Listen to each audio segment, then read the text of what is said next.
tarde a todos os presentes. Gostaria de agradecer a presença de todos, de todas aqui, né? Eu gostaria de agradecer também a organização do Fórum SP25 pelo convite da moderação dessa sessão temática, que é um assunto que para mim é muito caro, né, e muito importante, né, no contexto atual. A comissão organizadora é composta por profissionais de excelente gabarito, pessoas extremamente comprometidas, de modo que foi um prazer poder trabalhar com eles até esse momento, né, e conhecer pessoas tão brilhantes, né. Eu vou falar rapidamente, dado o nosso atraso, nosso pequeno atraso, né, eu vou falar o nome dos trabalhos, a ordem, os apresentadores, né, e quando eu chamar aqui, vocês podem apresentar daqui de cima ou daí de baixo, fica à vontade, né, tem um passador de slide. Eu vou pedir que vocês se apresentem, nome e instituição brevemente, já deem início às suas apresentações, e cada apresentação terá 10 minutos, tá? E teremos que ser rigorosos com isso. Então, eu vou ficar aí na frente sinalizando, quando der 3 minutos eu sinalizo, 2 e 1, acabou. E ao final, eu vou fazer algumas considerações, vou convidar os palestrantes a sentarem aqui na mesa e vou promover o debate, e a gente abre para 3 perguntas no máximo para a plateia, dado o nosso tempo restrito, tá bom? Bom, vamos lá. O primeiro trabalho será Habitação de Interesse Social como forma de desregulamentação, será apresentado por Rosana Yamaguchi. O segundo trabalho, Injustiças Socioterritoriais e Climáticas na Franja Metropolitana, Planos Verdes e Eventos Climáticos Extremos em Cidades Tiradentes, São Paulo. Será apresentado por Carolina Menezes Orichini.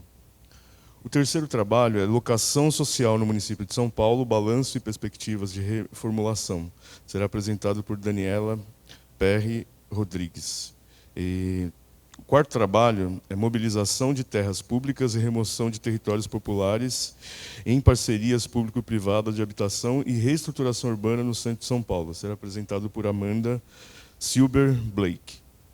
O quinto trabalho chama-se O Programa Pode Entrar, Continuidade e Disputas na Política Habitacional de São Paulo. Será apresentado por Camila Yumi Onia. O sexto e último trabalho é República em Disputa sobre os empreendimentos financiarizados que emergem no Centro Popular. Será apresentado por Fernanda Victoria Neves da Silva, tá bom? Muito obrigado, e eu gostaria de chamar então a Rosana para dar início. Você quer apresentar aqui?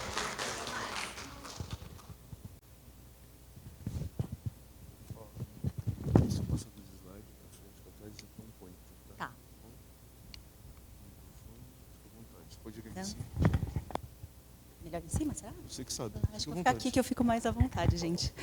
Boa tarde a todos e todas. Eu sou Rosana, sou doutoranda do Programa de Pós-Graduação em Planejamento e Gestão do Território da UFABC.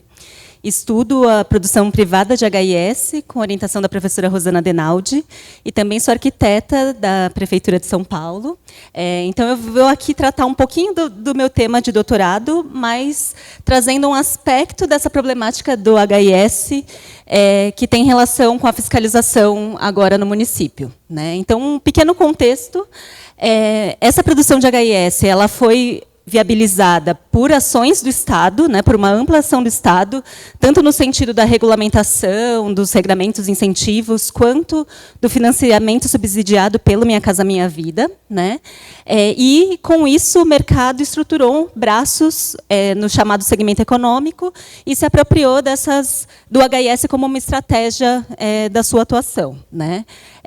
Um estudo recente do CEPRAP estima que cerca de 2.000 empreendimentos foram aprovados desde o plano diretor de 2014 até abril de 2024, como HIS, e que houve, com isso, uma renúncia de pagamento de outorga entre 982 milhões e 1,2 bilhões. Né? Então, ou seja, né, esses subsídios para o HIS significa menos dinheiro para o município investir em políticas públicas e na própria política habitacional.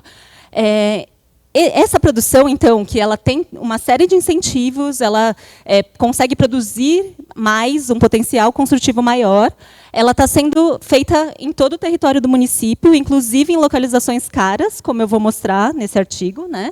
E isso ensejou essa investigação do Ministério Público quanto a desvirtuamentos nessa destinação de uma parte dessa produção, né? Então, parte dessa produção, então, tem áreas muito reduzidas, um alto preço por metro quadrado, e se utiliza de estratégias de venda para burlar essa destinação, seja por venda à vista, laranjas, né? Acho que a mídia tem noticiado muito essa questão, né? E o pessoal do Labicidade tem chamado isso até de fake HIS, né? Por conta dessa desvirtuação. Então, esse artigo que eu venho apresentar, ele tem por objetivo analisar o aspecto da fiscalização e do controle dessa destinação pela Prefeitura de São Paulo. Como metodologia, eu busquei no Diário Oficial do Município por esses despachos sancionatórios de HIS e HMP, que foram publicados entre dezembro de 2024 até 14 de agosto, o limite foi o envio do artigo. Antes de entrar nessa questão das sanções em si, eu vou falar brevemente do que está sendo regrado em relação a esse controle da destinação, né? Então, na revisão do Plano Diretor de 2014, por essa Lei 17.975, foi colocada a necessidade de averbação na matrícula dessa produção, né? Ela passa a ser entendida como um regime jurídico específico, né, que vale para o HIS e para o HMP. Foram estabelecidas sanções tanto ao promotor quanto ao comprador. Ao promotor, o pagamento integral do potencial construtivo adicional, que ele tinha sido isento por ser classificado como EHIS ou como HMP, e multa equivalente ao dobro desse valor apurado. E ao comprador, um valor equivalente à fração do imóvel adquirido. Além disso, na Câmara Municipal foi colocado que esse regime jurídico ele tem vigência de 10 anos, ou seja, né, essa produção, que é altamente incentivada no município, depois de 10 anos, ela pode ser livremente comercializada e, além disso, foi inserida a possibilidade de locação. Então, uma pessoa pode comprar o HIS para alocar, desde que locado para pessoas com renda, né, que se encaixa no conceito do HIS. Com isso, foram regulamentados por meio desses 2 decretos, né, esses regramentos. Esses decretos estabelecem tanto as competências de fiscalização. Esse último decreto de 2025 estabelece valores máximos de venda e de locação dessas unidades. E foi instituída essa questão da proibição dessas unidades para Airbnb, né, para alocação temporária, né. Aí, agora, já entrando nessa busca do Diário Oficial das sanções, né? Brevemente, assim, eu vou falar o que, por essa busca, eu vi que está sendo utilizado de procedimento, né? Então, pelo decreto de HIS, a SEAB tem a competência da fiscalização, a SEAB instaura esse processo e, identificada a fraude, né, eles fazem um primeiro despacho com essa determinação do cancelamento de isenção da outorga onerosa e estipulando a cobrança de multa. Eu encontrei, nesse período, né, até agosto, 56 empreendimentos que tinham sido objeto desse primeiro despacho. Nesse primeiro despacho, se estabelece que o empreendedor tem 15 dias para apresentar um recurso, né? Após esses 15 dias, o processo vai para a SMU, que tem, pelo decreto, a competência de calcular a multa, e, depois disso, a multa é publicada num outro despacho, que também tem esse mesmo nome, Despacho Sancionatório de HIS e HMP. Embora 56 empreendimentos tenham tido essa determinação da multa, né, da sanção, eu só encontrei 2 empreendimentos com esse despacho já com a multa determinada, né? Um deles é esse Viva Banks Lapa, que é um EHIS em zona mista. Eu vou estar trazendo no artigo, de um modo geral, esse detalhamento, assim, né? Então, esse Viva Banks, por ser zona mista, ele teria um coeficiente de aproveitamento 2, ele conseguiu 2,8 por ser HIS. São 282 HIS2, 70 R2V, que pode ser vendido para qualquer faixa de renda. A multa estipulada pela prefeitura foi de 13 milhões, mais ou menos, e eu fiz uma estimativa com base no teto de venda do HIS2. Opa! Não, saiu.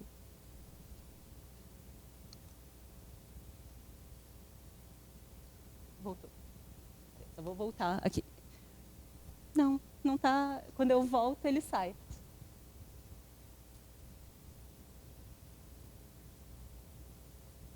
Eu estou apertando aqui. Eu fiz uma estimativa, então, com base nesse teto que a prefeitura estabeleceu de venda para o HS2, que é de 369.600 por unidade. Com base nesse teto, só o HS, sem contar os outros usos, o R2V, teria rendido 104 milhões para o empreendedor, o que dá 7,8% em relação à multa, nesse caso. E o que eu vou detalhar aqui é esse B-Side Faria Lima. Eu vou detalhar esse empreendimento porque ele está na Operação Urbana Faria Lima, que é um dos territórios mais caros do município. Esse empreendimento ele fica de frente para o Shopping Eldorado, né, só para localizar. Na Operação Faria Lima, incide regramentos específicos, 3 minutos, em relação à Faria Lima. Né, então, esse empreendimento em si, ele conseguiu ser A4, ele tem 226 HIS2, né? Outros usos também, inclusive o flat, né, o NR112, que é unidades para locação, que naquele momento poderia usar de um incentivo para uso misto, agora não pode mais. Então, entre os incentivos que ele utilizou, foi essa isenção de conseguir a contrapartida financeira por CEPAC, que seria obrigatória na Faria Lima, e que para os empreendimentos EHS não é cobrado. Então, assim, ele não precisa negociar no mercado esse certificado. O não atendimento do estoque, que até recentemente estava quase zerado na maioria dos setores da Faria Lima. Agora, por uma lei recente, foi liberado mais estoque, mas assim, o EHS não atende esse estoque. E, além disso, áreas não computáveis de uso misto e de fachada ativa. A multa para esse empreendimento foi de cerca de 17,7 milhões. Né? Essa multa foi calculada com base no zonamento ordinário, como se ele fosse uma zona mista, e como se todas as unidades desse empreendimento tivessem até 50 metros quadrados, sendo que no site de venda eles falam de unidades com 70 metros. Então, é uma coisa a se considerar, mas só o fato dele estar na Faria Lima já não deveria ter sido uma multa ordinária. Né? A estimativa de venda só das unidades HIS, né, que é calculada daquela maneira, foi de 83 milhões, que é cerca de 4,7 vezes a multa. Só que, além disso, a gente tem unidades R2V, o NR112 e lojas. No quinto andar, essas unidades estão sendo revendidas já a mais de 530 mil, até 684 mil por apartamento de 24, 25 metros quadrados. Em relação a isso, eu trago uma questão de transparência, na verdade, uma crítica à transparência, porque em nenhum momento nesses despachos eu encontrei o que aconteceu com esses recursos. Então, aqueles 54 empreendimentos que ainda não ocorreram a multa, foram aceitos recursos, o que aconteceu? A própria prefeitura não está publicando um rol de todos os empreendimentos que se usaram dos incentivos de HIS. Né? Então, se isso fosse publicado, permitiria um maior controle pela sociedade civil. E isso também não tem sido levado aos conselhos, ao CMPU e ao CMH. Né? E, por fim, eu trago uma reflexão, trazendo o Albers, que traz esse conceito de desregulamentação regulada, desculpe, como uma maior liberdade a alguns agentes econômicos, porém sujeitas a regras e mecanismos que garantam o controle das instituições e dos instrumentos. Né? Em um outro artigo, eu abordei essa questão do HIS estar sendo utilizado como justificativa. Né? Então, assim, a gente tem um problema de habitação a ser enfrentado, mas isso sendo utilizado como justificativa para flexibilizar a lei, para garantir essa produção imobiliária expandida. Né? Além disso, uma coisa que eu destaco, não há qualquer previsão nesse sistema de controle da prefeitura do que vai acontecer após a multa. Então, esses empreendimentos que foram multados vão pagar a multa e é isso, aí pode revender, pode fazer o que quiser com essas unidades. Né? E, além disso, a prefeitura tem uma grande dificuldade de fiscalização de acordos de particulares. Como que a prefeitura vai fiscalizar se a unidade, que por lei pode ser alugada, por exemplo, se o aluguel dessa unidade, de fato, está sendo para uma família que se enquadra no conceito de HIS? Né? E ainda não há nenhum sistema formulado na prefeitura, efetivado, que controle, que permita esse controle dessa destinação dessas unidades. Né? Então, destacando, por fim, que sem uma política de incentivo total ao privado, sem o devido controle pela prefeitura, né, ela só piora a situação. Né? Ela acaba com o aumento geral dos preços dos imóveis na cidade, inviabiliza outras formas de produção e outras políticas, né, e leva essa população mais pobre, como foi até mostrado em outras mesas e outras sessões, a condições ainda piores de moradia. É isso, gente. Obrigada.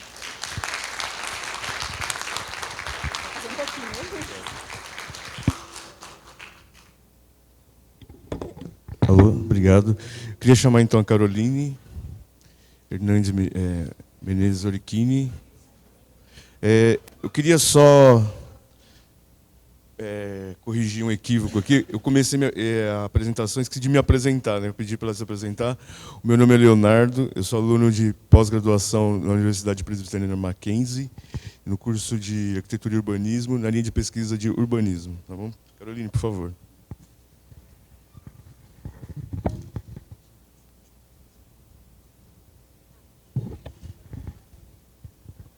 Alô, boa tarde, eu sou a Carolina, eu sou mestranda no Instituto de Arquitetura e Urbanismo de São Carlos, e eu vou apresentar esse trabalho, que é decorrente da minha pesquisa de mestrado.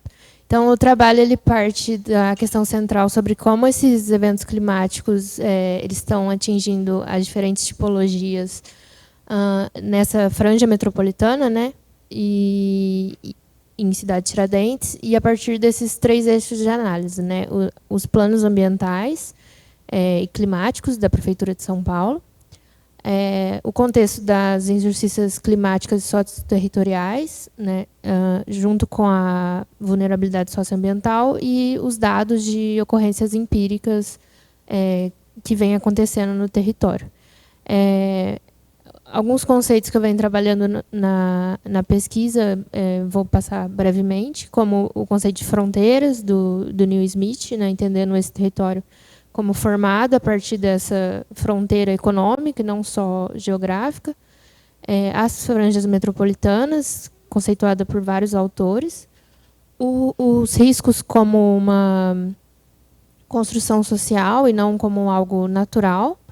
E os conceitos de justiça ambiental e climática.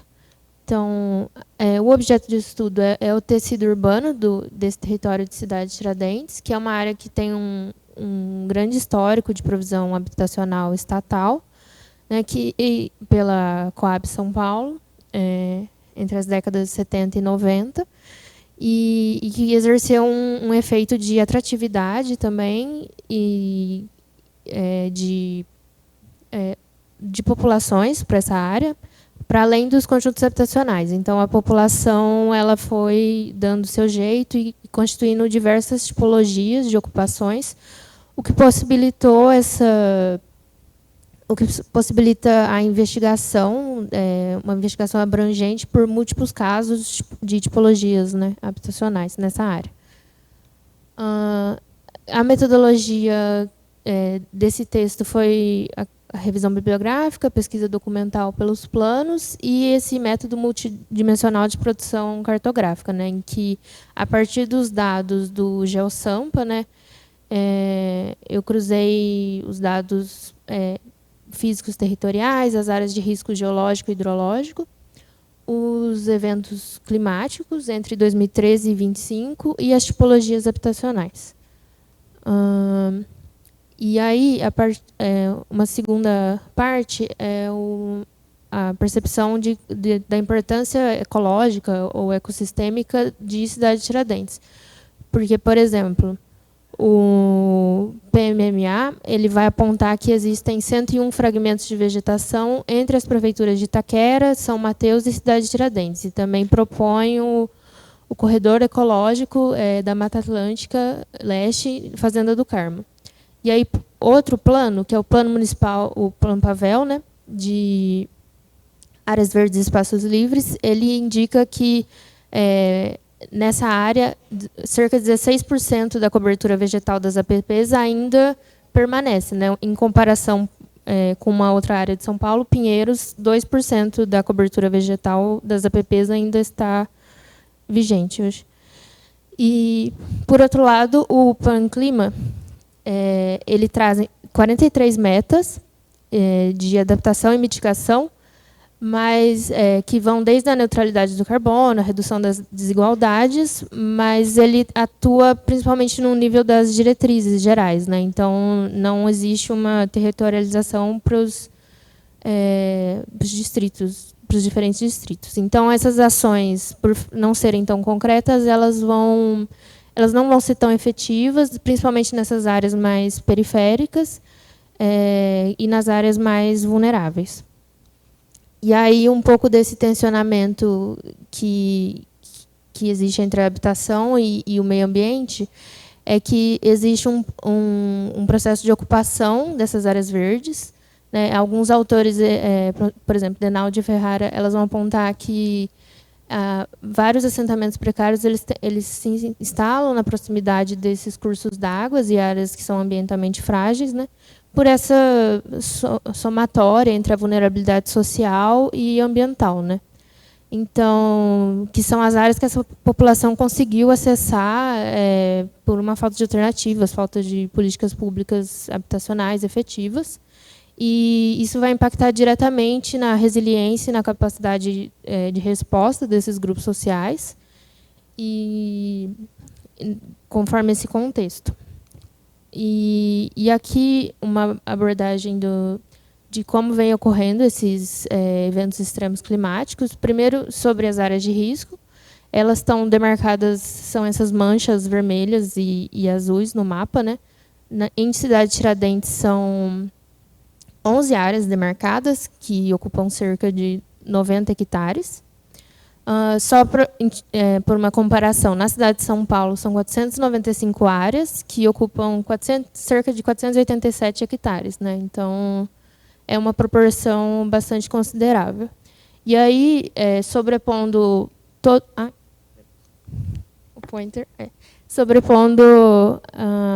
as ocorrências nesse período de 2013 a 2025,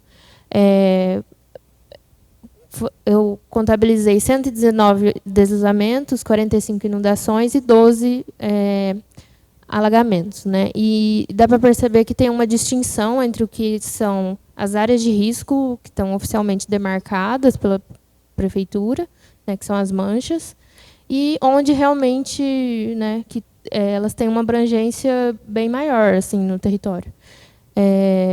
O que pode questionar um pouco esse instrumento da demarcação de risco, né, que muitas vezes é utilizado como justificativa para remoção, e também cria um estigma sobre a população. E como considerações finais, fica que essas injustiças socioterritoriais e climáticas elas estão presentes no território, e vão aparecer nessas formas de moradia que são mais precárias e, frequentemente, também nas áreas de risco. Mas também se relaciona à questão de acesso à moradia e direito à cidade, né? Então, as mudanças climáticas elas vão se sobrepor a essas desigualdades que existem. E a análise da cidade de Tiradentes ela permite gerar uma análise que pode ser ampliada para outras realidades da periferia metropolitana, né? E aí, sobre a questão da justiça climática, a ausência de planos de risco para contingência e para adaptação que sejam efetivos e realmente participativos, eles vão negar esses princípios da justiça climática pela falta de participação, uma questão distributiva também, e que o foco das políticas públicas deveria estar em proporcionar esses direitos territoriais, equidade e protagonismo para essas comunidades, né, que são afetadas por esses eventos extremos. E aí só agradecer o financiamento da FAPESP, do UIAL e a organização do evento também.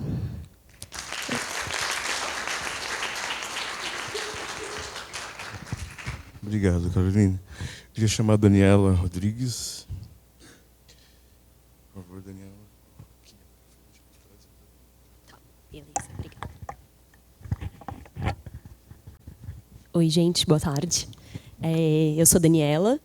Vou apresentar esse artigo que eu escrevi junto com a Maria Rita. Não falei de onde eu sou, né? Eu sou a Daniela, sou arquiteta, trabalho na Prefeitura de São Paulo, na Secretaria de Habitação.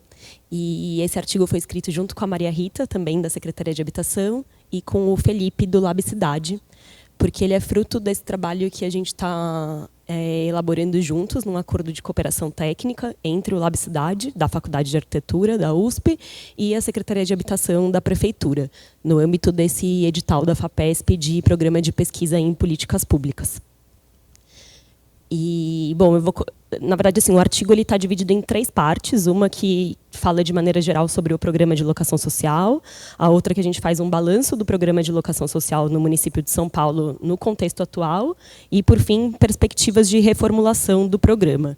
Então, eu vou começar apresentando bem rapidamente o programa. Não sei se todo mundo que está aqui conhece, mas, assim, em síntese, é um programa que foi criado em 2002, que se trata de empreendimentos habitacionais em parque público, ou seja, de propriedade da Prefeitura de São Paulo, onde toda a gestão desses empreendimentos é pública, então, tanto do ponto de vista administrativo, financeiro, patrimonial, social, é tudo feito pelo poder público.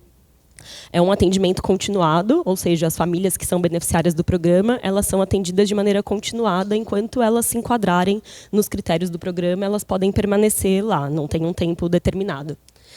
E o acesso dessas famílias ao programa é um contrato de locação que é subsidiado.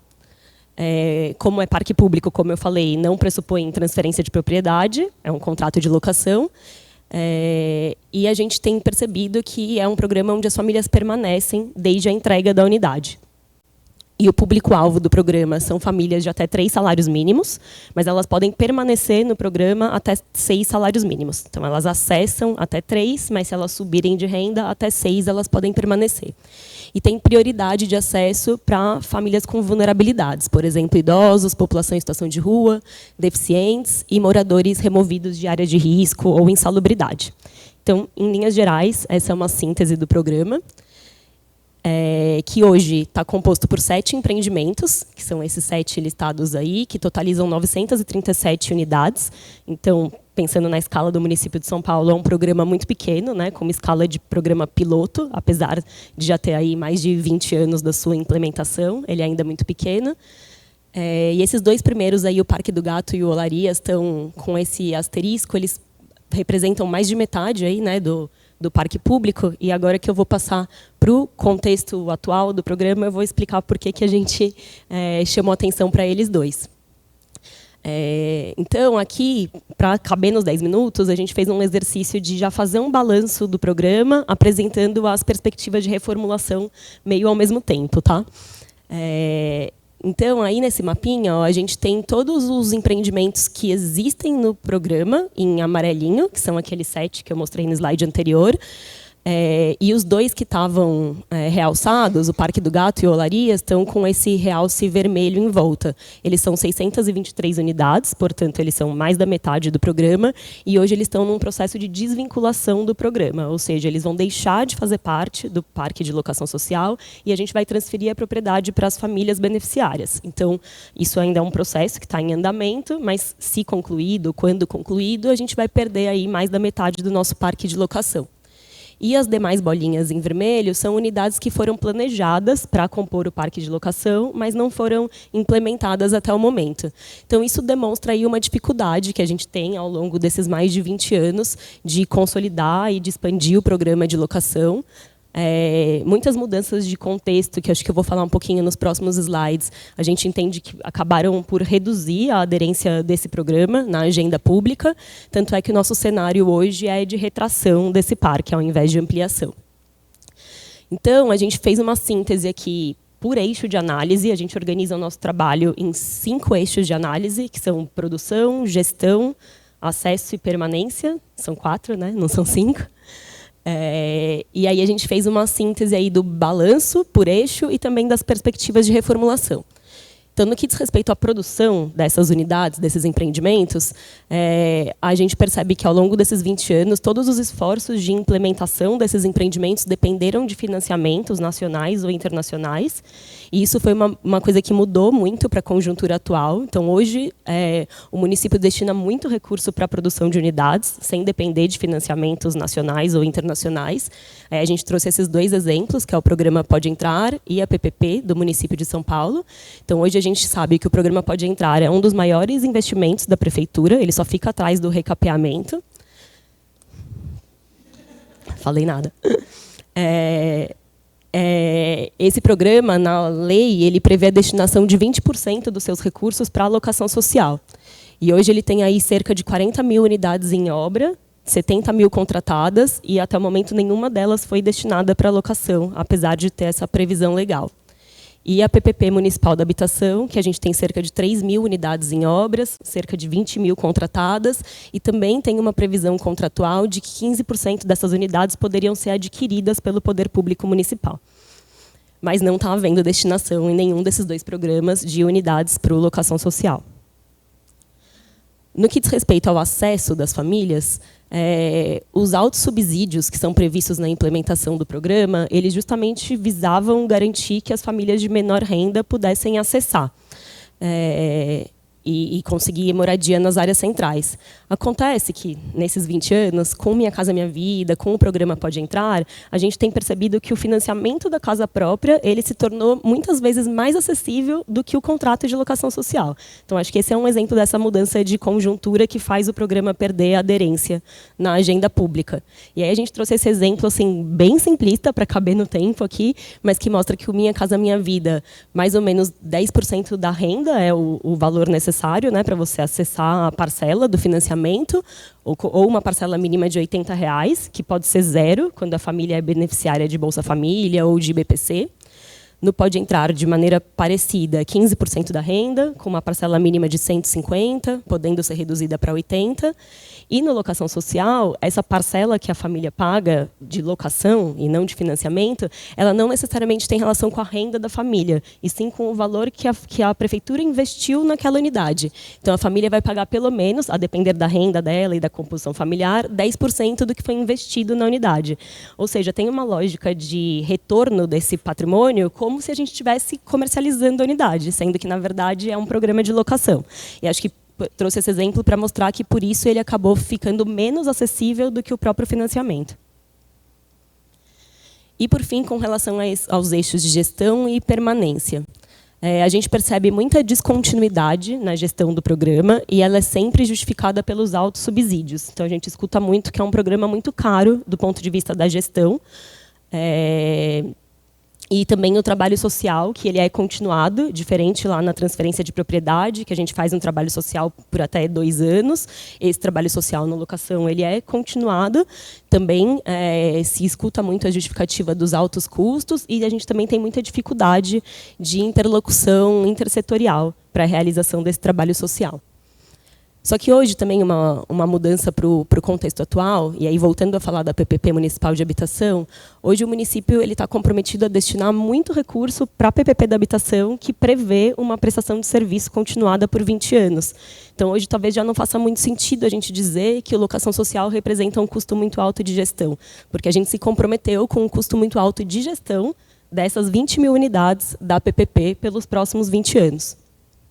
E aí a gente traz um pouco essa discussão dessa lógica patrimonial, né, que a gente olha para a política habitacional como se ela fosse uma unidade imobiliária, simplesmente, e que essa lógica gera endividamento, insegurança na posse e apropriação privada dos investimentos na medida que essas unidades vão parar no mercado.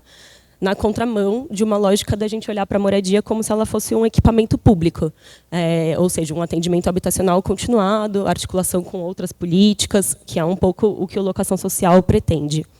E aí a gente trouxe esses outros 2 exemplos, um que existe e o outro não, que é o Serviço de Moradia Primeiro, que está regulamentado hoje pelo programa Reencontro, que é um programa da Prefeitura do município de São Paulo para atender a população em situação de rua, e que tem uma política de gestão e de acompanhamento social continuado e intersecretarial, e o Serviço de Moradia Social, que está estabelecido pelo plano diretor, prevê a constituição de um parque público e de uma gestão compartilhada, mas que hoje não está implementado no município. E aí, só para concluir, então, a gente aponta para uma conjuntura madura que poderia permitir uma reformulação da política de locação, eliminando essas contradições, por exemplo, essa que eu mencionei do acesso, que hoje se tornou menos acessível do que no financiamento, e propondo modelos de provisão habitacional em parque público com subsídios integrais, por exemplo, o programa Reencontro, e sob essa ótica, então, ao invés da ótica patrimonial, mas sobre a ótica de prestação de um serviço de moradia, que vise não só a garantia de acesso, mas também a garantia da permanência da população mais vulnerável. É isso. Obrigada.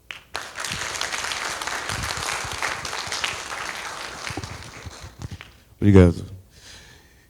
Bom, estamos indo para a 4ª apresentação e já vai dando nervoso, né? Vai trazendo os dados, já vai acalorando, né? Amanda, por favor. Caiu a caneta. Você vai precisar da caneta?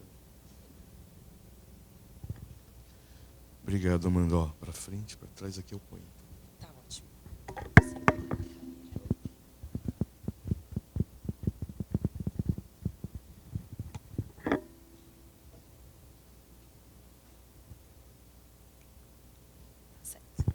Oi, gente, boa tarde. Meu nome é Amanda. Eu sou mestranda na FAUSP em Planejamento Urbano Regional e eu escrevi esse trabalho junto com a minha orientadora, a Paula Freire Santoro. O trabalho que eu vou apresentar hoje ele está inserido dentro da minha pesquisa de mestrado, que tem como objetivo investigar as mudanças na forma de disponibilização das terras públicas nos últimos 20 anos em São Paulo. E nesse trabalho, a gente tentou analisar a mobilização das terras públicas pelo Estado em parcerias público-privadas de habitação e reestruturação urbana, assim como os processos de remoção das famílias para a implementação desses projetos. Então, a gente está analisando 3 PPPs do governo do Estado no centro. A primeira, que é a PPP Casa Paulista, de 2014. A segunda, a Polo Administrativo Campos Elíseos, do ano passado. E a terceira, que foi primeiramente lançada como PPP Área Central, em 2014, junto com a Polo Administrativo, mas ela foi revista e publicada uma nova versão para consulta pública no final do mês passado. Então, eu já aviso que vários dos dados que a gente vai trazer, eles estão atualizados em relação ao resumo. E, como método, a gente analisou os documentos oficiais desses projetos, fizemos entrevistas com gestores públicos envolvidos na modelagem e estamos dialogando com uma bibliografia crítica e parte dela escrita por pesquisadores do Labcidade que estão trabalhando sobre essas PPPs e os processos de remoção há mais de uma década. A gente parte do pressuposto de que a terra pública ela é indispensável para o funcionamento institucional do Estado e para a execução de políticas públicas, e que, por conta disso, ela deve estar submetida ao interesse público e coletivo. Mas o que a bibliografia atesta é uma tendência contrária a essa, né? Que é a de tratar a terra pública como um ativo financeiro. De uma maneira simples, aqui, é tratar ela de acordo com a renda que ela gera, né? Ao invés do uso que ela pode ter. E alguns exemplos práticos disso, né? A alienação e venda, a integralização dessas terras em fundos de investimento, a concessão de direitos de desapropriação a privados, a utilização dessas terras como base para a transformação urbana realizada pelo mercado e até mesmo como garantias financeiras ao pagamento de contraprestações em PPPs. A gente parte, olhando para São Paulo, do Plano Diretor de 2014, que prevê uma regulação fragmentada do território em projetos urbanos localizados, muitos deles viabilizados por PIOs e por PPPs. E esse cenário é intensificado com a mudança de gestão em 2014, quando a desestatização ela passa a ser um pilar central da gestão municipal, né? E é criado o Plano Municipal de Desestatização e todo um aparato estatal para viabilizar concessões, alienações de ativos, PPPs, sob a justificativa da desoneração e uma maior eficiência da gestão pública. E a gente atesta uma concentração de projetos na região central da cidade, que é um território caracterizado historicamente como um território popular. Aqui, nesse mapa, a gente traz uma série de PIOs e PPPs que foram desenhados nos últimos 10 anos. Nem todos eles foram implementados, mas isso mostra uma tentativa do poder público, tanto municipal quanto estadual, em transformar esse território por meio desses instrumentos. E aí aqui é a incidência das PPPs que a gente vai analisar, né? Em azul é a Casa Paulista, em vermelho a Polo Administrativo e esse rosinha claro é a PPP que inicialmente foi apelidada de Área Central, mas hoje nesse novo edital ela é a nova PPP habitacional. Então, a PPP Casa Paulista ela foi lançada oficialmente num edital em 2014 e ela previa a construção de mais de 14 mil unidades habitacionais em 4 lotes na região central. Mas apenas um deles foi contratado e que previa ali a construção de mais ou menos 3.600 unidades. A modelagem é uma concessão administrativa de 20 anos. O parceiro privado ele fica responsável pela construção das unidades, dos equipamentos públicos associados e privados também, por realizar as desapropriações, no caso de habitação de mercado popular, por fazer a gestão condominial, a manutenção, e ele pode ainda explorar economicamente esses edifícios não residenciais.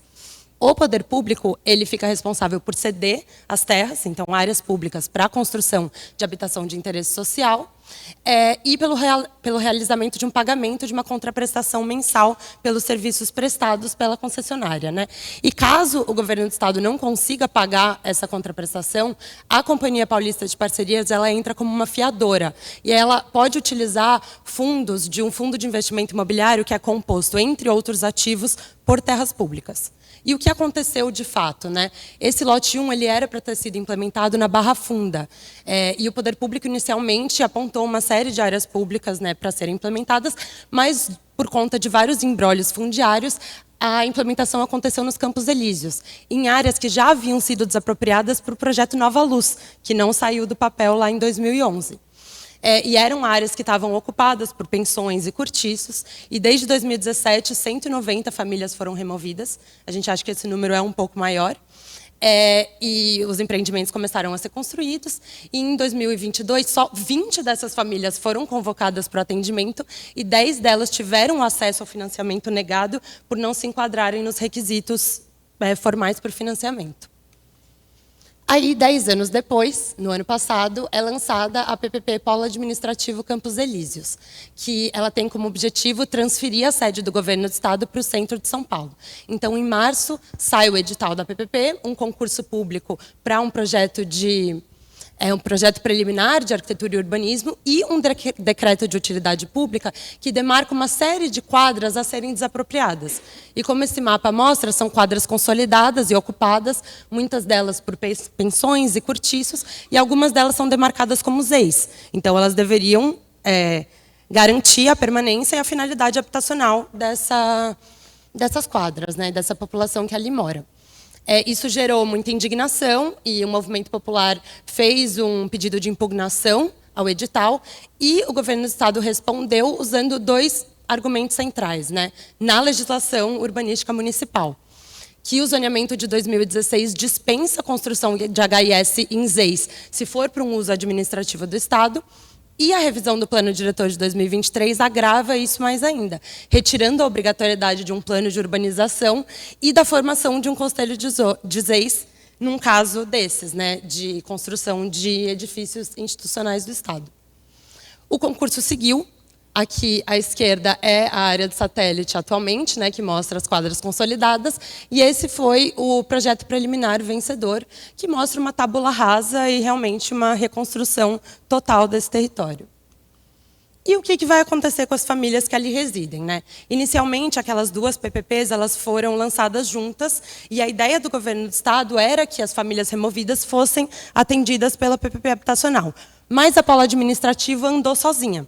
E na primeira consulta pública tinha um plano de reassentamento que as diretrizes eram copiadas do Banco Mundial e não tinham menção alguma aos cortiços e às pensões. Isso também mobilizou a sociedade civil, que respondeu à consulta pública, e o edital final lançado para concorrência internacional modificou esse documento com novas diretrizes, prevendo o atendimento definitivo e gratuito no centro da cidade para as famílias removidas. Só que, paralelamente, o governo do estado e a prefeitura começaram as desapropriações. E a CDHU foi negociando, família a família, um atendimento financiado com os moradores que estavam sendo removidos. Nessa tabela tem aqui as comparações, mas pelo tempo eu não vou conseguir entrar nelas. E aí a gente chega nessa nova PPP habitacional, né? Como a Polo Administrativa andou sozinha, ela foi reformulada, e em setembro de 2025, agora, foi lançado um novo edital, muito diferente do primeiro edital, né? No primeiro edital de 2024, ele propunha, além da construção de unidades habitacionais, uma série de obras de requalificação urbanas. Isso caiu, ficou só a produção habitacional, mais ou menos... prevendo mais ou menos 6.500 unidades. Só que aí, quando a gente olha para a destinação por faixa de renda, só 25% dessas unidades são de HIS1, que é correspondente a famílias que recebem entre 0 a 3 salários mínimos. E esse mesmo... Gente, o que está acontecendo? E essas mesmas famílias são as que compõem 86% do déficit habitacional. Então, a gente vê que tem um descasamento entre as unidades que estão sendo ofertadas e a real demanda por habitação de interesse social no centro da cidade. ela também é uma concessão administrativa, mas ela tem termos bastante diferentes das outras PPPs que a gente analisou. Então, o poder público, ele também fica responsável pelo pagamento da contraprestação mensal, mas as terras públicas não entram mais como garantia. E o parceiro privado, ele fica responsável por indicar os terrenos dentro desses 2 lotes, tem toda uma lógica que não vale a pena entrar aqui agora, e também conduzir as desapropriações nos casos de HIS e HMP, além das outras obrigações de construção e gestão, e também podendo explorar economicamente e alienar as áreas comerciais, né? Mas existe uma condição, existe, na verdade, uma série de condições, mas a mais importante para o nosso caso é que, na hora da prospecção dessas áreas, elas não podem estar sendo utilizadas como fins de moradia, o que parece um grande avanço, né? Não vamos remover para construir habitação. E aí, nas reflexões finais, né, a gente vê como esse discurso da desoneração do Estado e a busca por uma gestão eficiente não fecha, porque esses projetos eles são muito custosos, né? Seja pela disponibilização de terras públicas, seja pelas contrapartidas financeiras, ou pelo pagamento das desapropriações, que eu esqueci de mencionar, mas quem custeia essas desapropriações é o poder público, né? Então, a gente vê o Estado entrando como um facilitador nessa exploração da terra pública, né? Flexibilizando a regulação, concedendo o poder de desapropriação, permitindo que as terras sejam exploradas, alienadas, e isso resulta em remoções forçadas com uma garantia incerta de atendimento habitacional, né?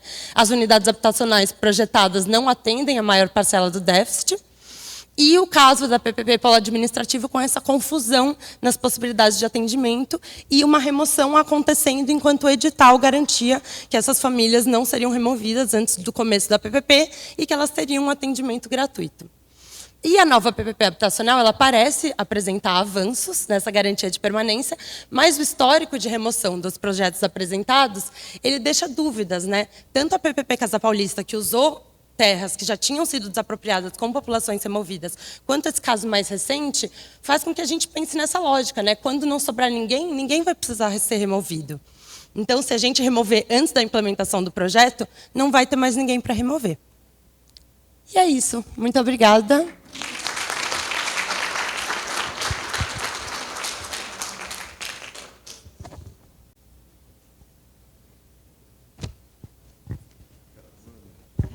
Não, que é isso. Obrigado. Camila. Camila, obrigado. Você sabe já? Para frente, para trás. Aqui é o pointer. Tá bom. Aqui ele vai sumir. Aqui é onde some. Deixa aqui. Eu vou ficar aqui mesmo. Boa tarde a todas e todos. Eu sou Camila, sou mestranda na Faculdade de Arquitetura e Urbanismo da Universidade de São Paulo. E também faço parte da usina CTA, uma assessoria técnica que atua um pouco nessa discussão que eu vou entrar aqui no trabalho, né, que se chama o Programa Pode Entrar, Continuidades e Disputas na Política Habitacional de São Paulo. Então, primeiro, apresentando brevemente o programa Pode Entrar, ele é um programa habitacional do município de São Paulo, criado em 2021, em vigor atualmente, né? Ele foi criado quando o Bruno Covas, ele era prefeito, aí ele faleceu, o Ricardo Nunes assumiu, e aí ele foi eleito novamente para a prefeitura, e então esse programa ele continua em vigor, né? E ele é um dos carros-chefes da prefeitura atualmente. Naquele contexto, né, quais foram fatores importantes para a criação do Pode Entrar no município? Primeiro, a paralisação do programa Minha Casa Minha Vida com o golpe, né, do Temer. Então, existia uma demanda de obras a serem viabilizadas aqui no município de São Paulo, principalmente por entidades, né? Então, é a modalidade que eu me debruço mais aqui na análise do programa. E aí, com a ausência do Minha Casa Minha Vida, né, tinha um vazio que a prefeitura ocupou aqui no âmbito do município. A gente também estava, naquele momento, no período de retração da produção imobiliária, após o boom de 2010 e 2012, né, o boom imobiliário que marcou aqui na região metropolitana de São Paulo. Então, existia essa demanda do mercado imobiliário também por incentivos públicos, e a crise sanitária e econômica provocada pela pandemia de Covid-19, que também fez uma pressão sobre a prefeitura, né, para dar respostas frente à crise, e aí a prefeitura também aproveitou politicamente para criar um programa que poderia ser uma marca da sua gestão.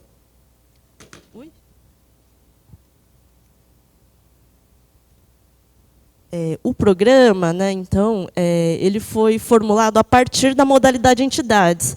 A modalidade entidades ela engloba a produção por movimentos sociais de moradia.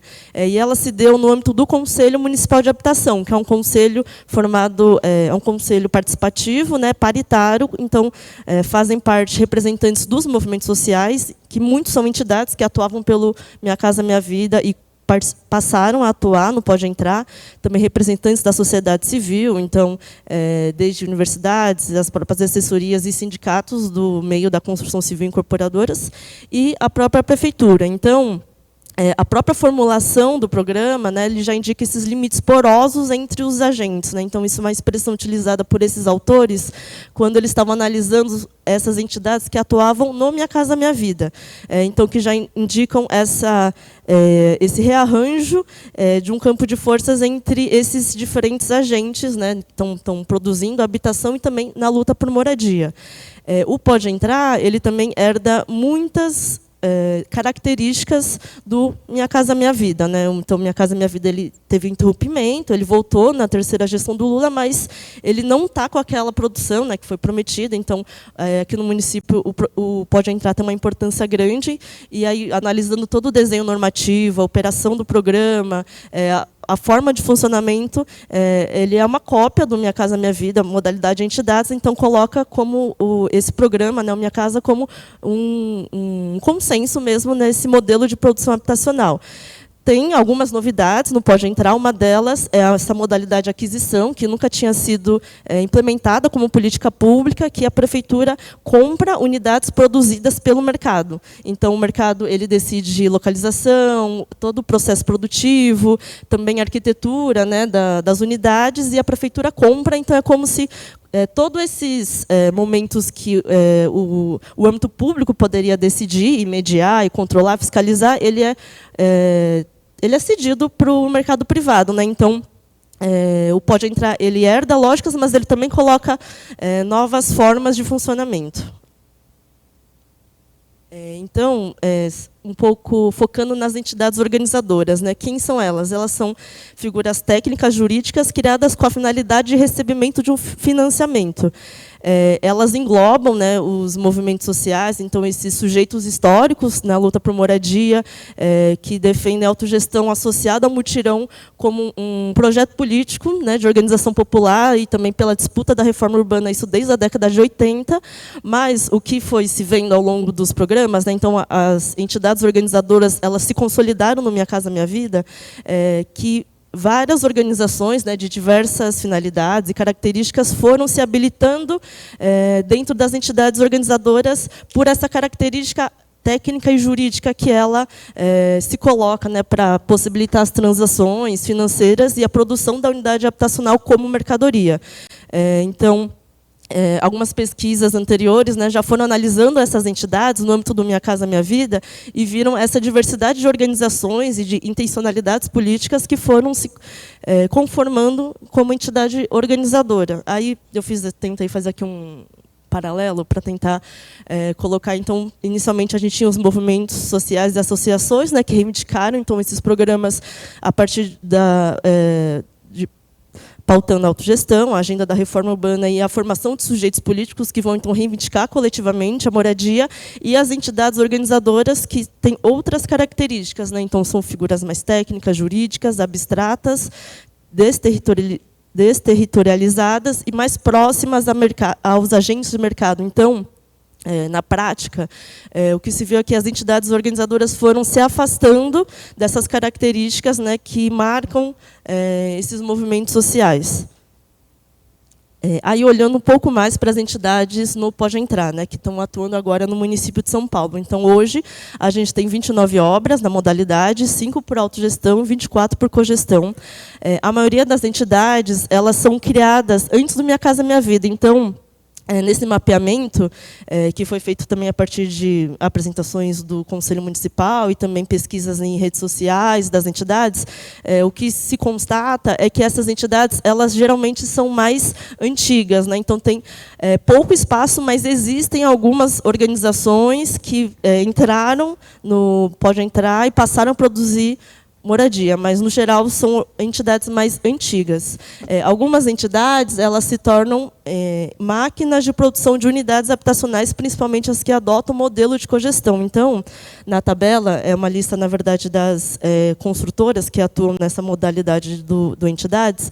A Faleiros, né, por exemplo, ela está em 8 obras da modalidade, o que significa a produção de 40% das unidades. Então, se a gente pega todas essas construtoras que têm mais de uma obra, elas estão produzindo mais da metade das unidades dessa modalidade. Então, tem uma proximidade entre algumas entidades e algumas construtoras, né? Então, o que reafirma esse perfil mais técnico, essa aproximação entre os agentes de mercado. E aí, também nesse mapeamento, foi possível agrupar as entidades por algumas similaridades, sendo possível identificar 4 grupos. Então, ok, estou finalizando. O primeiro grupo são essas organizações que são mais próximas dos movimentos que pautam a reforma urbana. Tem um segundo grupo que são algumas organizações que pautavam a moradia nessa bandeira da reforma urbana, mas elas romperam. Um terceiro grupo que também tem uma tradição no campo da moradia, mas tem uma base discursiva mais conservadora. E um quarto grupo, que são essas entidades mais jovens, mais recentes, que são, sobretudo, entidades que atuam na periferia de São Paulo, no terceiro setor, em apoio a crianças, a alfabetização e a mulheres, mas que, com esse programa municipal, eles conseguiram se enquadrar no campo da moradia e passar a produzir. Então, tem uma diversidade nesse campo dessas entidades. Aí, concluindo, o Pode Entrar, então, ele explicita as tensões entre a mercantilização da habitação e a reivindicação da moradia como direito. Então, entre essa reivindicação de sujeitos, né, que vão lutar coletivamente pela moradia e essas organizações mais técnicas, existe um processo de homogeneização das entidades e aproximação ao mercado. Ao mesmo tempo, essas entidades também são um campo fragmentado, com gradações políticas, né? Então, que se constata nesse agrupamento, constituindo um campo de disputa, onde as entidades que se aproximam mais dessa defesa da reforma urbana, elas tentam qualificar e manter o processo mais politizado. É isso, obrigada.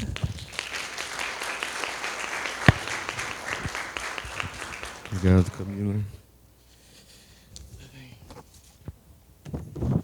Bom, vou chamar o último trabalho dessa primeira sessão, é a Fernanda Vitória, e depois que a Fernanda apresentar, a gente compõe a mesa e faz uma rodada de perguntas, tá bom?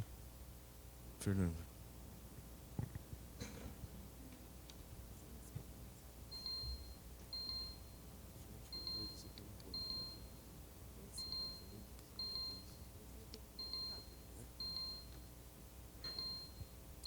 Oi, boa tarde. Eu me chamo Fernanda, eu sou arquiteta urbanista, agora estou fazendo mestrado na FAUSP.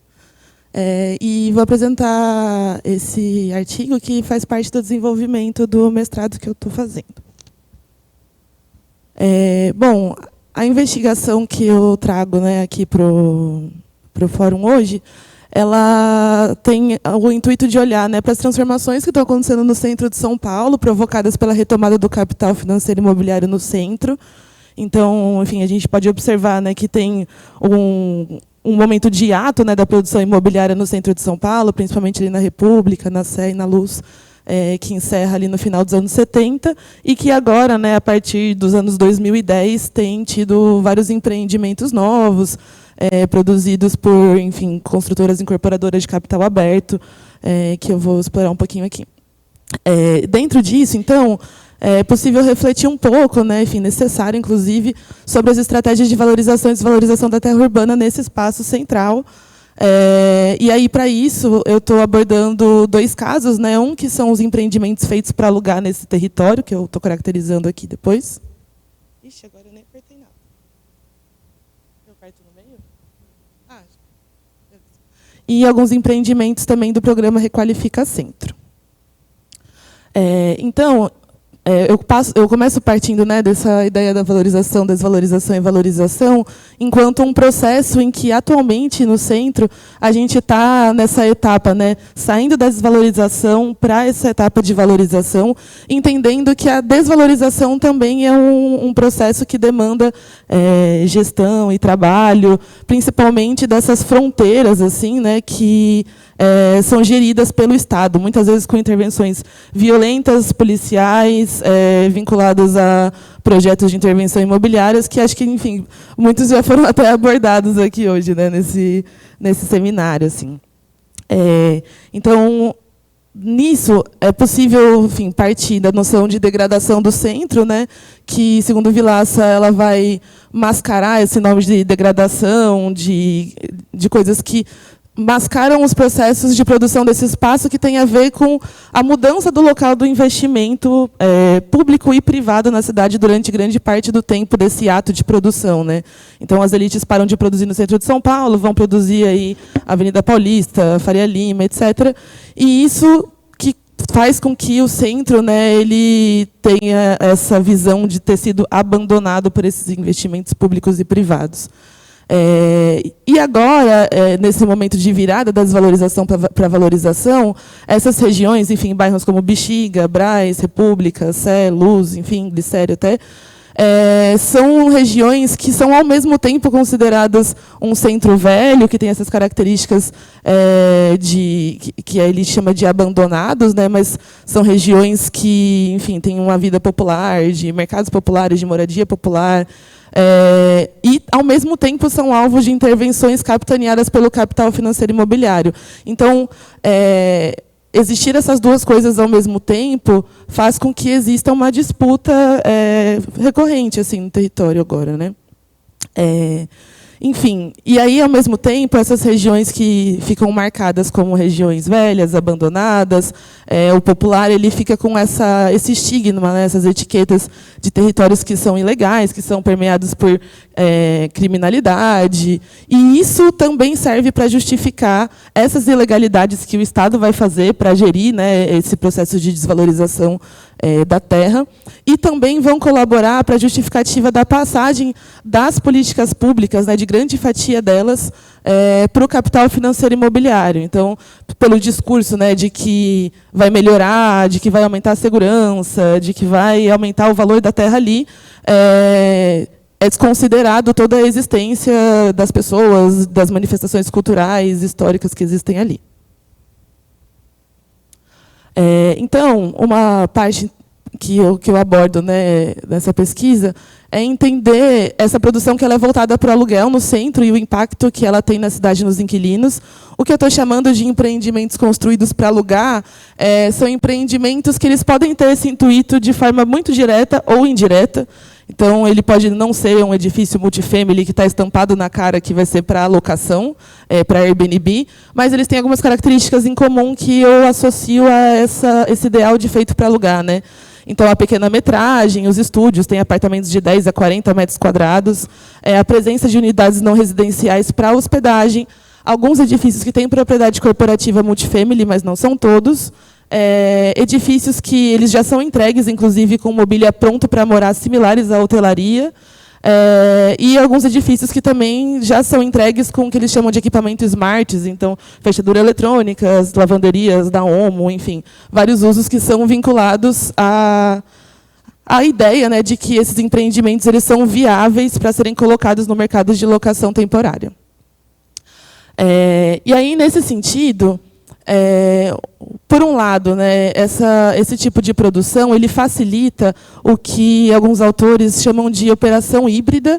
Então, é um empreendimento que o proprietário ele vai poder colocar ele tanto no mercado de locação temporário, quanto no mercado de locação de longo prazo. E essa operação híbrida ela vai ser gerida ali, né, enfim, pelo próprio proprietário, proprietários corporativos, pelas plataformas, muito movimentadas pelos movimentos de liquidez dos ativos que eles estão esperando. Então, se a gente for pensar nas ferramentas de precificação dinâmica que essas plataformas e empresas gestoras de aluguel estão colocando, elas funcionam para aumentar essa rentabilidade dos proprietários, né, e que eles possam migrar suas propriedades de um lugar para o outro de acordo com o que está valendo a pena mais naquele momento. Então, essa precificação híbrida vai estar vinculada a uma cidade que está servindo mais para os eventos corporativos, shows, enfim, esse processo que a gente vê bastante aqui em São Paulo. Por outro lado, né, o que isso impacta na vida dos inquilinos? Então, essa hibridização, ela provoca o aumento dos preços do aluguel, né? Então, aqui tem um caso de um estúdio no mesmo edifício, né? Em que, se ele está alugado no 5º andar, que é uma plataforma mais de locação a longo prazo, ele custa um mês ali o aluguel R$ 2.800, mas se o proprietário coloca no Airbnb, ele custa R$ 137 à noite. Então, ele vai ganhar mais no Airbnb do que no 5º andar, né? E isso faz com que ele vá querer cobrar mais caro se ele for colocar na locação de longo prazo.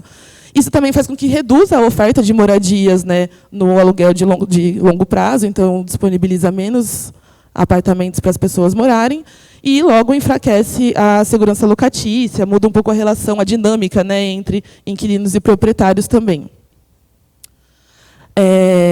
No sentido dessa pesquisa, eu levantei os empreendimentos que estão sendo feitos por algumas empresas gestoras de aluguel, então pela Yuka, pela Share, pela Uliving, pela Citas também.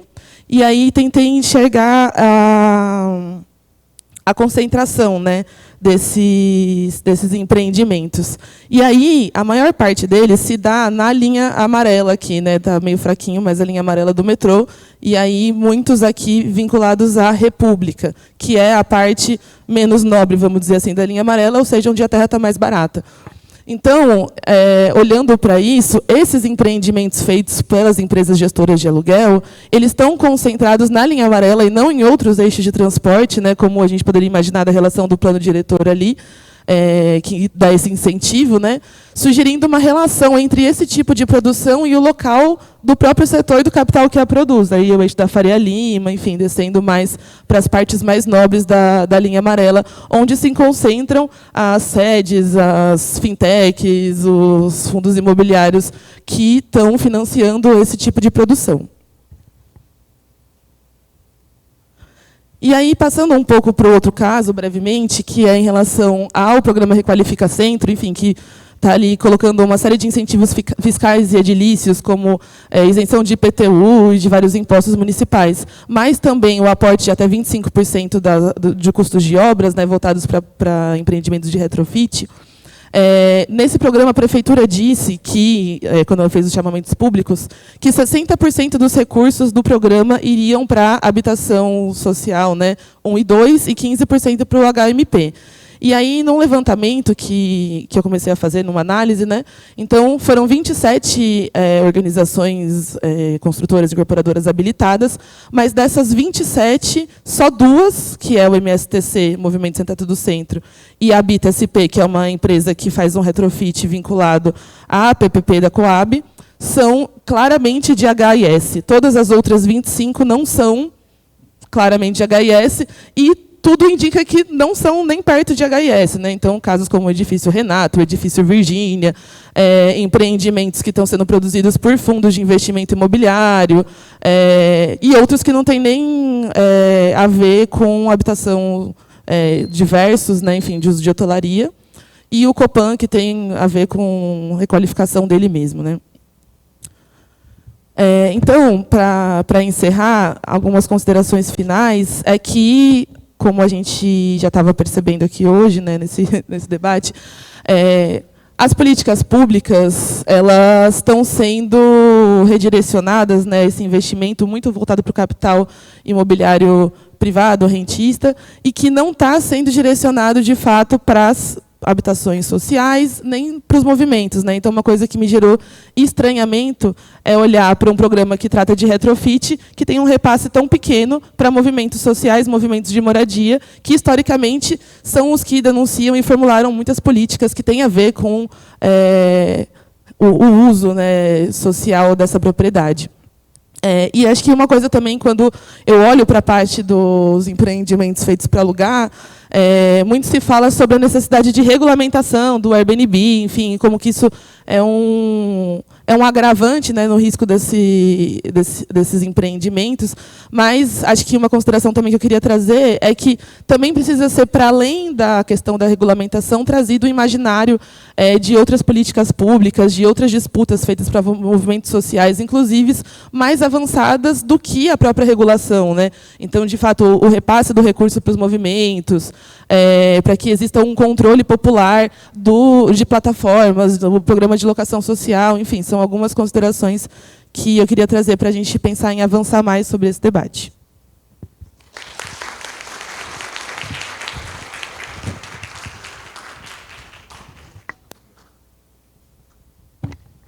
Bom, obrigado a todos os apresentadores, foram excelentes trabalhos, temas muito importantes, né, como vocês puderam observar. E eu que gostaria de convidá-los agora a compor a mesa para a gente fazer uma rodada de perguntas. Tá bom?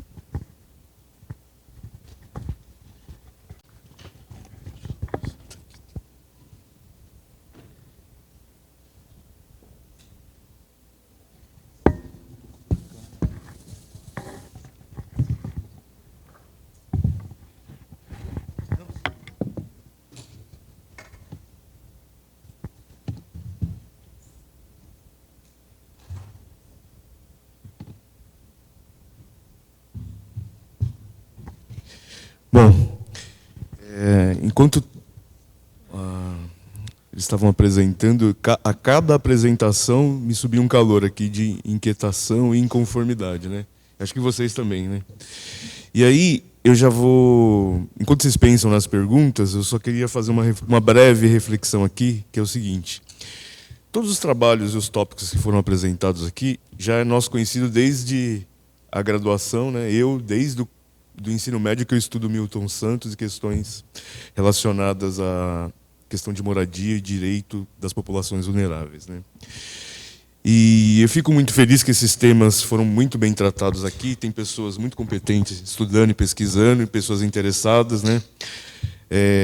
E uma coisa que me incomoda é que nós, enquanto pesquisadores, arquitetos, urbanistas, enfim, a gente só consegue ganhar o jogo quando a gente entende a regra do jogo, né? Qualquer esporte, jogo de tabuleiro, né? Qualquer um pode jogar, agora só ganha quem entende a regra do jogo. Eu acho que precisamos acordar ou alertar para tentar mudar essa situação a partir das regras do jogo, porque os problemas sabemos identificar e questioná-los e argumentar e explanar, né? Faz tempo que sabemos disso, né? Agora, no meu ponto de vista, precisamos agora avançar um passo além, que é enfrentar o problema e apresentar soluções efetivas, né? Mas sabemos que só arquitetura e urbanismo não basta, precisamos de uma força política, né? E não é política partidária, é política de cidadão, de exercer e questionar a cidadania, né? Então, brevemente aqui retomando, falamos o Estatuto, o Estado como agente de finalização, né, sobre as PPPs e HIS, o centro e a periferia sobre a gentrificação e a remoção e a vulnerabilidade, a luta pela qualidade e a permanência da moradia e a permanência no território, o papel dos movimentos sociais, justiça climática e direito territorial. Então, eu gostaria que vocês refletissem com calma, né? Sem ficar nervoso, e eu queria disponibilizar o microfone para quem quiser fazer alguma pergunta. Professor Daniel, quem mais? Eu levo o microfone aí, professor. Eu vou levar o microfone e vocês... o Lúcio vai me ajudar. Obrigado, Lúcio. Vocês falem o nome e a pergunta, por favor. Vamos limitar a 3 perguntas, dado o avançado da hora, tá bom? Boa tarde a todos e todas. Daniel Mutandon, Uninove. Primeiro, eu gostaria de cumprimentar essa mesa de mulheres, dizer que esses trabalhos que estão sendo apresentados hoje foram selecionados no grupo que teve mais trabalhos recebidos no fórum, e foram os trabalhos, evidentemente, que eu acho que tinham melhor qualidade, enfim, então eu queria cumprimentá-las, né, estou muito feliz com essa mesa. E vou fazer uma pergunta que não precisa ser respondida por todas, Mas é uma pergunta para a gente tentar dialogar com o tema central da Bienal. Estamos numa Bienal que quer discutir arquiteturas para um mundo quente. Na abertura tivemos o Carlos Nobre caracterizando muito bem o problema, né, relacionado ao impacto das mudanças climáticas, etc. E o Carlos falou uma coisa muito interessante, que não existe plano B, porque a gente não tem um planeta B, né? E aí ele caracterizou uma série de problemas. Então, eu queria que vocês buscassem, dentro dos trabalhos de vocês, das pesquisas que vocês apresentaram, dialogar com essa temática central da Bienal. Quer dizer, como que a habitação, a produção, vocês trouxeram trabalhos que estão muito mais focados na produção, de várias formas, dialoga com a questão das mudanças climáticas.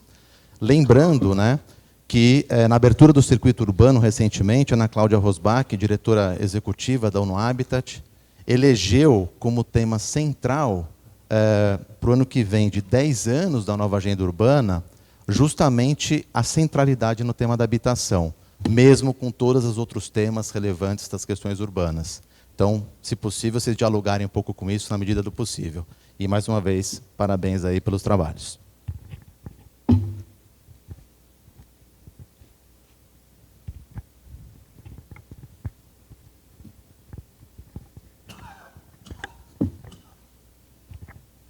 Bom, boa tarde. Meu nome é Juliana.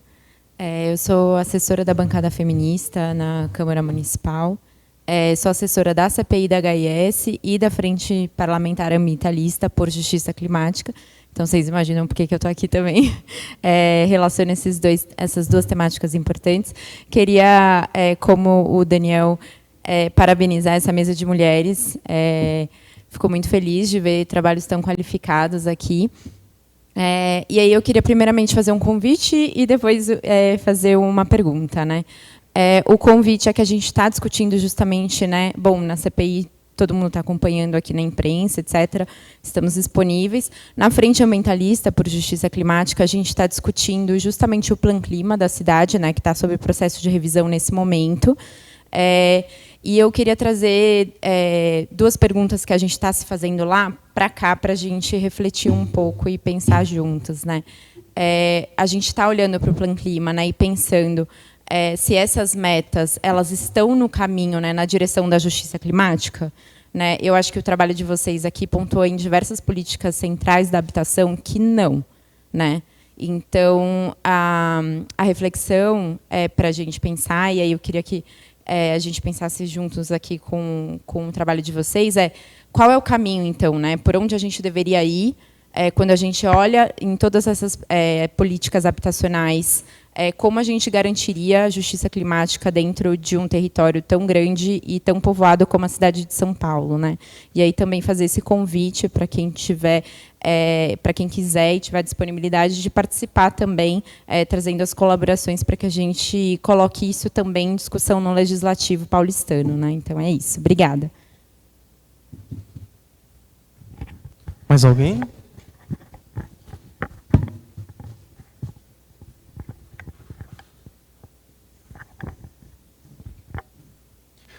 Bom, Lucas Ticone, arquiteto urbanista, sou da FAUSP.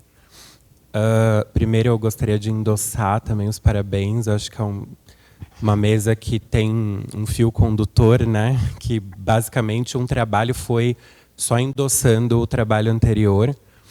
E também, acho que pegar carona nas falas do Daniel e da Juliana e dizer que não é só uma mesa de mulheres, mas de mulheres diversas, né, racialmente, e esse é um ponto que a gente precisa destacar, né, não são só questões de gênero, são questões de raça, numa cidade tão brutalmente desigual, né. E dizer também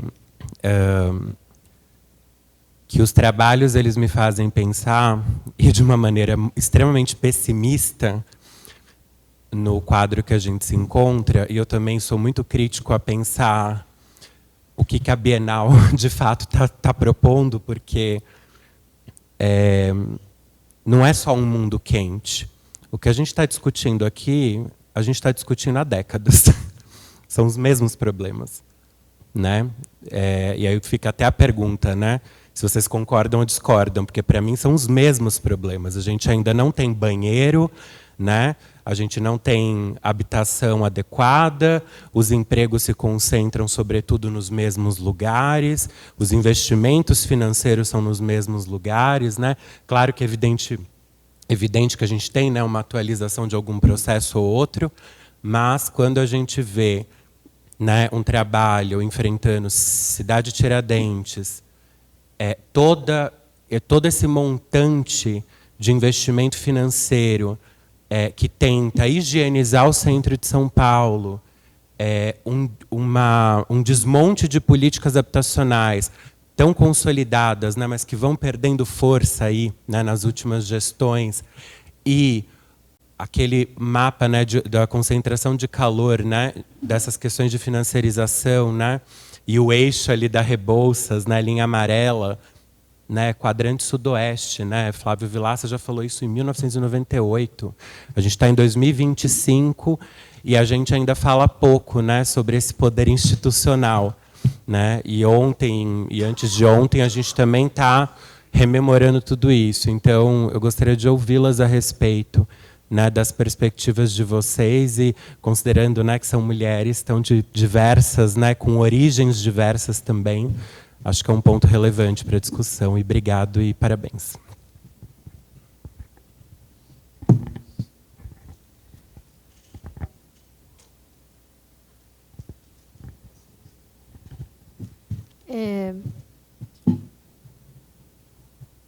Eu fico pensando se essa questão da habitação, né, como eu estudo Cidade Tiradentes, que é uma área que foi formada a partir dessa produção massificada, né, dos conjuntos habitacionais, e o quanto isso vai se repetindo para as políticas habitacionais que existem hoje, assim.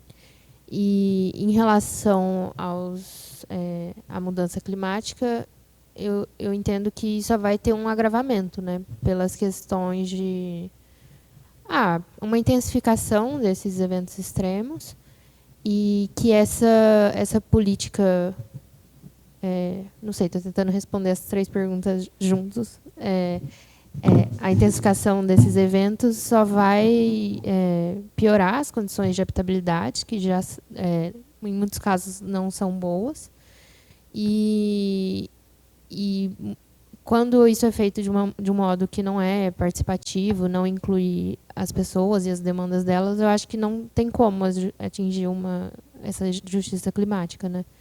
Então, concordo que muitas vezes são as mesmas questões, só que eu vejo que tem uma tendência a piorar, né? Então, tanto pelo adensamento, às vezes das áreas mais precárias, as ilhas de calor, então, assim...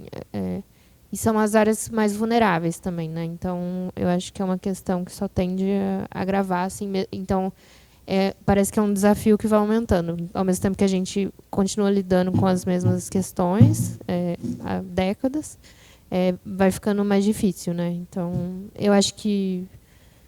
Não sei, assim, só falando de um modo geral sobre as 3 perguntas mesmo. Primeiro, queria falar que eu fico muito feliz de estar compondo essa mesa. Acho que os trabalhos, de fato, dialogaram e mostraram vários lados do mesmo prisma, né?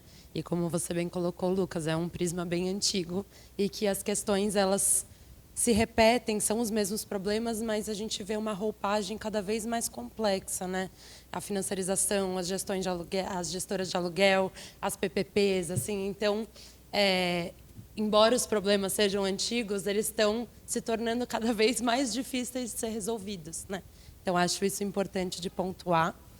Em relação à questão que o Daniel trouxe, não deu para falar muito sobre isso, né? Mas essas remoções, quando não há um atendimento definitivo ali no momento, as famílias elas ficam na base de um auxílio aluguel ali de R$400 a R$600, né?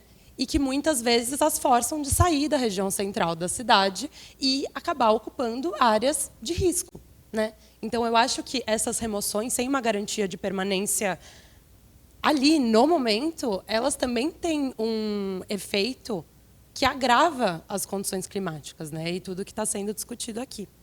E, por fim, quando você falou das regras do jogo, eu me lembrei do texto do Carlos Nelson, né, que ele fala da cidade como um jogo de cartas e que a tese dele é que todos precisam, de fato, conhecer as regras do jogo para ter um jogo justo, né? E, no caso dessas mobilizações em Campos Elíseos, é importante falar que há toda uma articulação de movimentos de moradia, várias universidades, muitas pessoas juntas, a Defensoria Pública que está lá no território dialogando com a população, tanto para trazer alguns conhecimentos sobre essas regras do jogo e aprender da realidade para tentar transformar as regras do jogo, né? Então, eu acho que isso é uma via de mão dupla, tripla, quádrupla, e que só assim que, de fato, a gente vai conseguir incidir numa mudança significativa nesse quadro complexo que a gente viu aqui. Obrigada. Bom, acho que eu vou aproveitar o gancho da Amanda na palavra permanência, que eu acho que é o principal motivo para a gente insistir tanto em querer discutir o programa de locação social. Acho que a gente está numa conjuntura hoje em que a gente está produzindo muita habitação, desde o Minha Casa Minha Vida, agora com o programa Pode Entrar. Então, acho que a reflexão um pouco que eu queria trazer é, em que pese a gente esteja produzindo unidades, a gente esteja, de alguma maneira, viabilizando o acesso de famílias mais vulneráveis a essas unidades. E estou falando das unidades de produção pública, não das unidades de produção privada, que eu sei que a gente não está viabilizando o acesso. Mas eu trago muito questionamento a respeito da permanência das famílias nessas unidades. E aí acho que dialogando um pouco com a pergunta do Daniel, assim, se a gente não olhar para isso, a gente vai continuar produzindo unidades, garantindo acesso, mas não garantindo permanência. Essas famílias não vão conseguir continuar nessas unidades, elas vão sair de lá, elas vão voltar a ocupar áreas de risco, áreas ambientalmente frágeis, elas vão ser removidas novamente e a gente vai seguir nesse ciclo sem fim. Então, a nossa insistência em debater o programa de locação não é sobre ele especificamente, que a gente sabe que ele tem fragilidades também, mas é sobre a necessidade de debater permanência das famílias e não só produção e acesso à moradia.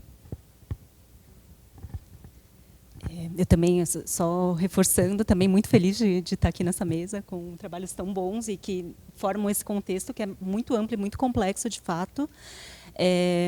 Concordo que é um problema antigo, a gente está discutindo o problema da habitação, é o falso problema do Bolaf, que a gente, né, segue discutindo, e ele segue importante também, né?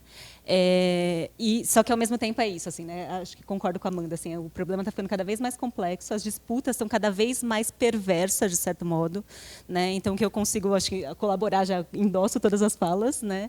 Mas colaborando e trazendo um elemento a mais, que é essa questão da disputa, porque as regras do jogo, acho que muitos atores já conhecem muito bem.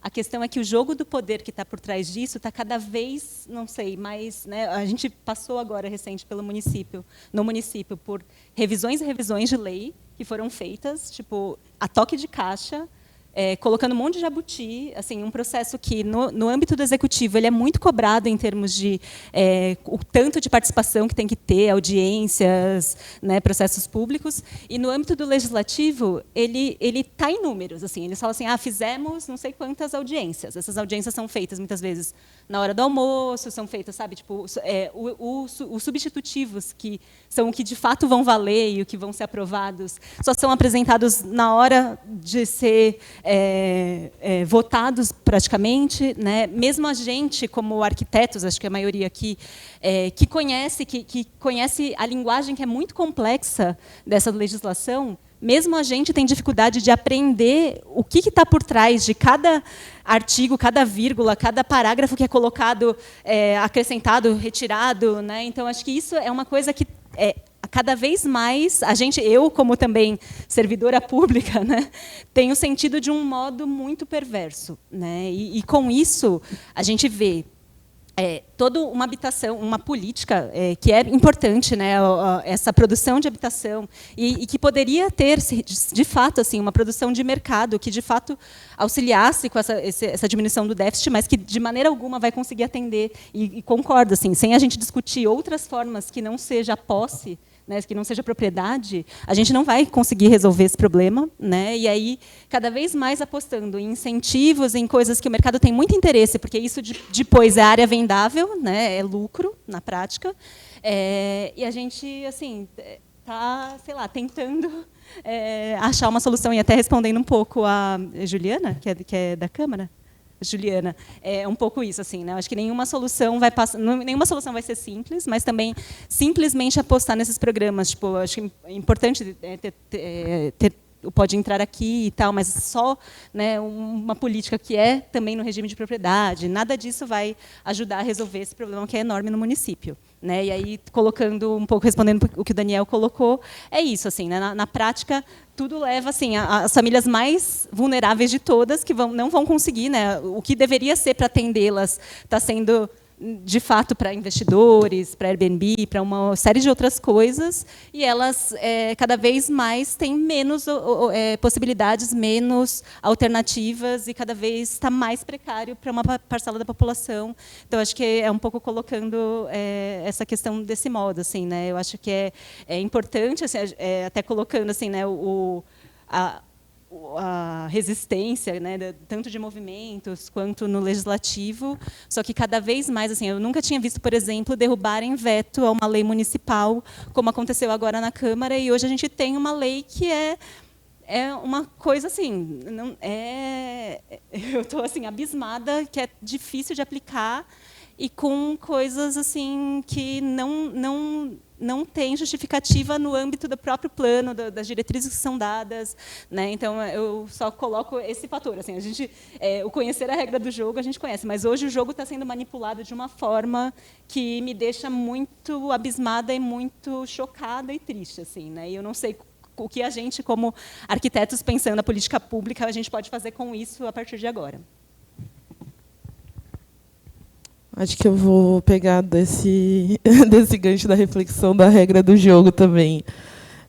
Não sei, eu acho que eu, pessoalmente, quando eu não estou na pesquisa, assim, eu não sinto que aprender a regra do jogo me serviu para conquistar nada, assim, sendo bem honesta. No sentido desse jogo atual, de que ele é manipulado, né? Então, em todas as apresentações que a gente passou, é isso, tipo, se o jogo é da prefeitura, a prefeitura fala, eu vou dar 60% do recurso desse programa para habitação social. Ela não dá. Então, tipo, que regra? A regra é uma mentira, sabe? Assim, eu acho que, para nós, aí dentro da academia, eu sendo eu mesma, quando eu não estou nem aí para a regra do jogo, mas eu estando na academia, acho que o meu dever de pesquisadora é esclarecer que a regra existe, que a regra está sendo usada de forma mentirosa, falaciosa, tendenciosa, para acúmulo de alguns setores da sociedade. Eu acho que esse acho que é o dever de nós pesquisadores e arquitetos estamos comprometidos com uma produção de conhecimento, assim, inclusive, né, para a sociedade, assim. E aí, eu acho que tipo tem duas palavras que surgiram assim nas nossas apresentações, que acho que às vezes elas se misturam, que elas têm a ver, eu acho que com essas perguntas mais provocativas, tipo a do Lucas, assim, que é a palavra da participação e da disputa, né? Então, eu sinto quando a gente fala sobre participação, a gente está mais nesse caminho de estar indo jogar o jogo na boa fé, tipo a gente está participando do jogo. E às vezes é importante. Eu sinto que a disputa, para mim, traz mais uma relação, tipo, quando eu estou jogando truco, assim, sabe? Eu posso jogar com malícia, eu preciso jogar com malícia para vencer. E a malícia não é de maldade, a malícia é, tipo, a necessidade de vencer, às vezes. E eu acho que isso, parte dos movimentos sociais, parte da sociedade, parte de organizações políticas diversas aí, tem que fazer, e se não estão fazendo, precisam, tipo, ontem, assim, acordar. Quando eu estava escrevendo um pouco sobre isso e usei a palavra disputa na minha escrita, a minha orientadora, ela perguntou assim, tipo, tá, o inimigo parece claro, né? Enfim, às vezes o inimigo é o mercado imobiliário, às vezes o inimigo é a plataforma, às vezes o inimigo é sei lá o quê. Mas quem está do outro lado? Quem, de fato, está disputando? Então, eu acho que um dos nossos desafios é a gente se organizar para fazer essa disputa de fato, porque eu não sinto que a gente está. Eu sinto que a gente está mais participando do que disputando. E aí eu acho que para algum caminho aí, tanto de mudança climática, quanto de justiça social, todos esses progressos assim que a gente precisa entrar numa chave mais de disputa e menos de participação. Frases polêmicas que me ocorreram agora na minha cabeça. E aí eu acho que, nesse sentido das mudanças climáticas, assim, né, me vem muito esse exemplo da relação do retrofit, assim, tipo, não era uma parte da minha pesquisa, eu fui um pouco atrás para esse artigo, né? E eu acho que, para mim, ele mostra uma parte da falácia que, em vários momentos, quando a gente discute mudança climática, ele aparece. Não que seja o caso aqui desse debate, eu acho que esse debate está rolando bem, assim, eu acho que a gente está conseguindo abordar vários aspectos dele. Mas, por exemplo, quando a Prefeitura de São Paulo ela fala que ela vai colocar uma grana para, inclusive, custear a obra, né, uma parte do custo da obra, para a retrofit, ela usa o argumento ambiental. Ela vai dizer, retrofit é legal porque vai diminuir a geração de carbono, não sei o que lá. Mas não é uma conta de mais e menos, né? Eu não vou deixar de produzir carbono porque eu estou fazendo retrofit, enquanto eu aumento o gasto de água porque o Airbnb está usando inteligência artificial, enquanto eu aumento o gasto de carbono porque a família foi para outro lugar morar numa casa que ela comprou cimento a granel. Tipo, essa conta de mais e menos não fecha. Tipo, não funciona assim. Eu acho que entender isso já é um passo importante para que a gente entenda a gravidade da situação que a gente está vivendo, assim, e conseguir vincular uma luta, né, lutas locais com lutas globais, né, que acho que é um desses desafios, assim, que a gente se vê muitas vezes preso nele, assim. Só pensamento. Olhando as outras apresentações das colegas, inicialmente eu fiquei pensando, né, nossa, como a gente está despreparado para essas questões climáticas, né? Então, acho que a primeira apresentação colocou como os instrumentos de áreas de risco, ele não corresponde às áreas realmente em risco, né? Como esses investimentos, né, quando a gente fala de financiarização, eles estão muito mais direcionados para os locais onde as classes são muito mais atendidas, então a linha amarela do metrô, região oeste da cidade, mas depois eu fico pensando como, na verdade, isso tudo não é despreparo, é um preparo para continuar a mesma lógica que está sendo feita há muitos anos, né? Então, já existem também diversos discursos e projetos eficientes e verdes, né, que se colocam como mais sustentáveis e que vão produzir menos resíduos e são mais favoráveis à questão climática.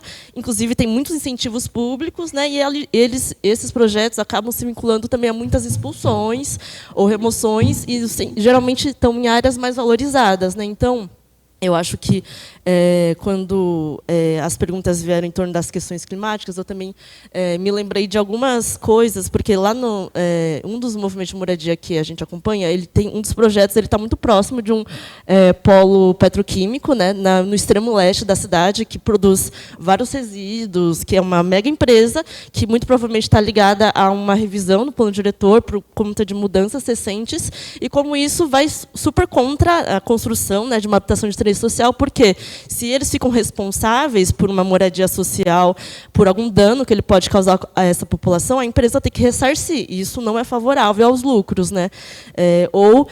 Esse mesmo movimento, na semana passada, fez uma manifestação contra o corte de árvores, que eu acho que era um reaterro. Isso, em São Mateus, então, também muito pautando essa questão do corte de árvores e da questão climática. Então, acho que tudo isso me fez pensar como a questão climática está muito ligada a uma disputa, uma reivindicação do espaço, geralmente periférico, a gente tende a olhar mais para as áreas centrais, mas acho que na periferia isso pega de um jeito diferente, né? Acho que algumas apresentações também trouxeram essa questão, e como ela está ligada a lutas coletivas, que eu acho que dá super para fazer pontes com a questão da moradia e da permanência digna no espaço onde a gente vive, onde a gente constrói nossas relações, né? Então, eu acho que tem muitas relações que dá para estabelecer entre espaço, questões climáticas, moradias e a aplicação de recursos, que a gente pode fazer várias pontes, acho que as apresentações colocaram, e acho que a gente tem que tensionar isso para isso, acho que disputas coletivas e sempre olhando para quem realmente perde nessa batalha, né, que são geralmente as populações periféricas, né, pretas, sobretudo mulheres, mães solo. Então, acho que olhar para isso é importante quando a gente pensa em questões climáticas. E é isso, também quero agradecer as outras apresentações. Obrigada.